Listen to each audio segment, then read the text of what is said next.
नमस्कार, मैं केसर देव मारवाड़ी रंगीला राजस्थान से। और आप जानते हो राजस्थान तो इतना रंगीला है कि पूरा देश जब नोटबंदी के टेंशन में था, मारवाड़ी आदमी बिल्कुल भी टेंशन में नहीं था।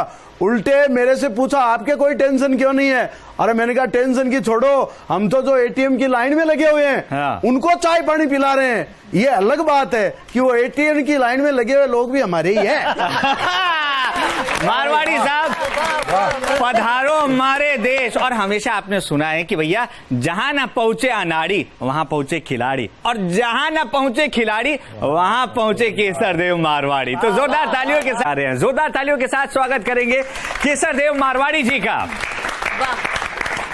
स्वागत केसर। माय डियर लेडीजों एंड जेंटों,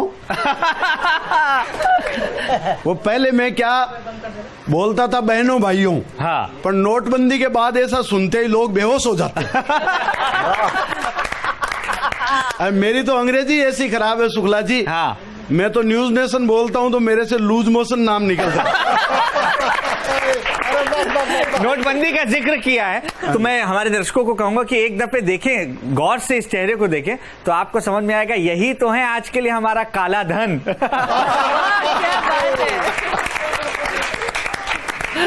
बिल्कुल सर, काला धन ही है। ये मेरे को शुक्ला जी कहा कि होली के लिए बढ़िया प्रोग्राम करना है, तो देखो मैंने होली के हिसाब से उधर से फिरोजी कलर से लेकर केसरिया, हाँ, सारे रंग है यहाँ पर। गुलाबी। बहुत खूब, बहुत खूब, तालियां वालियां बजाओ, बहुत खूब। अच्छा, मैं तो क्या गांव का रहने वाला हूँ, आजकल जयपुर में आके रहने लग गया। जयपुर को आप जानते हो पिंक सिटी, गुलाबी नगरी कहते हैं। और अब आजकल जहां मैं जिस पार्टी में जाता हूँ मेरी घरवाली पिंक साड़ी पहन के जाती है। मैंने पूछा ऐसा क्यों? बोले अपन पिंक सिटी में रहते हैं, गुलाबी नगरी में, इसलिए गुलाबी साड़ी, जैसे आज प्रेरणा जी ने पहन रखी है। मैंने कहा ये क्या? बोले ये कलर मैचिंग कॉन्सेप्ट है, तुम मर्द लोग नहीं जानते। तो इस कलर मैचिंग के कॉन्सेप्ट के चक्कर में मैं पिछले दिनों लाल किला गया, वो लाल साड़ी पहन के गई। मैं हरियाणा गया, वो हरी साड़ी पहन के गई। मैं पीलीबंगा गया, वो पीली साड़ी पहन के गई। अक्षय जी, मैंने तो अज्ञात आशंका के चलते नागालैंड का टूर तो कैंसिल ही कर दिया। समझदारी है, समझदारी है। बहुत खूब। अपन मारवाड़ी आदमी है, इतनी तो समझदारी रखते ही है। कहाँ रिस्क है, कहाँ रिस्क नहीं है, वो आपको मतलब मारवाड़ी आदमी रिस्क तो लेता ही नहीं।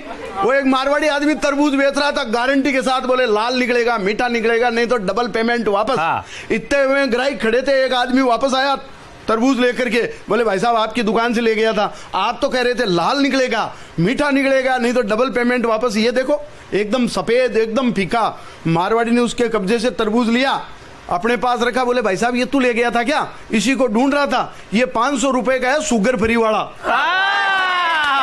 ये है असली मारवाड़ी। वो आपको याद होगा पिछले दिनों वो एक दुनिया का सबसे सस्ता फोन आया, 250 रुपए में बिका, और 5 दिन में उसकी बुकिंग बंद। क्योंकि एक मारवाड़ी ने कंपनी में फोन करके पूछा, दुनिया के सबसे सस्ते 251 रुपए के फोन जब आया तो मारवाड़ी ने कंपनी में फोन करके पूछा, बोले भाई साहब पूरा पेमेंट एक साथ नहीं दे तो किस्तों में कितने का पड़ेगा? क्या बात, वाह वाह वाह। अच्छा, अभी आपने गधे की कविता सुनी, अब दूसरे गधे की सुनो। स्वागत है, स्वागत है। वो मेरा दोस्त नहीं, वो अभी चुनाव के दौरान एक गधे ने दूसरे गधे को गधा कह दिया, तो ओरिजिनल गधों ने ऑब्जेक्शन किया। और अखिलेश जी ने तो दुनिया के महानायक अमिताभ बच्चन जी को शिकायत दर्ज करवाई। बोले हमारे होते हुए गुजराती गधों का प्रचार क्यों करते हो भाई? ये था दर्द, अब समझ में आया।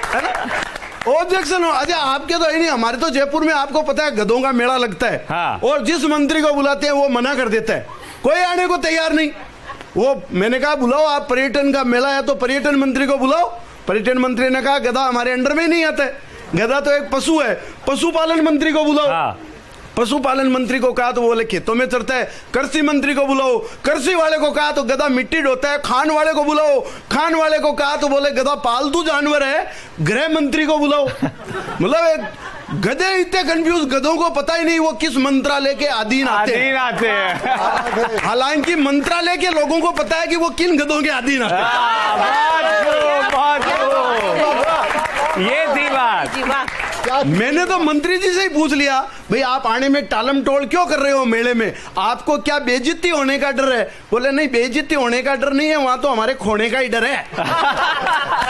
मैंने कहा सही बात तो यह है नेताजी, आजकल अपने भाइयों में बैठने में कौन राजी। मैंने अभी 104 उपग्रह एक साथ भेजे, वैज्ञानिक ने उसने पूछ लिया यार आपके इतना दिमाग में आइडिया आया कैसे? बोले भाई साहब मैं ट्रेन से जाता हूं, इस बार मेरा रिजर्वेशन नहीं हुआ, जनरल बोगी में गया तो ये आइडिया आ गया। बहुत बढ़िया, बहुत बढ़िया। अच्छा, अपना पाकिस्तान तो भारत की उन्नति देख के उसको बड़ी वो होती है। भारत ने 104 उपग्रह एक साथ छोड़े तो पाकिस्तान के वैज्ञानिकों ने रात दिन मेहनत करके 401 ग्रीन गुब्बारे अंतरिक्ष में छोड़े। वो अपने नोट बंद हुए। तो भारत में जितने बेरोजगार नहीं है उससे ज्यादा पाकिस्तान में बेरोजगार हो गए।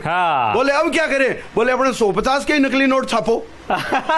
तो नीचे के अधिकारियों ने ऊपर के अधिकारियों को कहा, बोले इससे तो अपने बहुत घाटा हो रहा है भाई, 10 रुपए का 20 रुपए का नोट छापते हैं तो 50-60 रुपए का खर्चा हो रहा है, अपने बहुत घाटा हो रहा है। बोले होने दो, अपने को तो वैसे ही बर्बाद होना है। बहुत खूब। जैसे देखो, स्मार्टफोन रखने से कोई आदमी स्मार्ट नहीं होता, वैसे ही फास्ट फूड खाने से कोई आदमी फास्ट नहीं होता। उल्टा वास्ट हो जाता है और ज्यादा खा ले तो ब्लास्ट हो जाता है।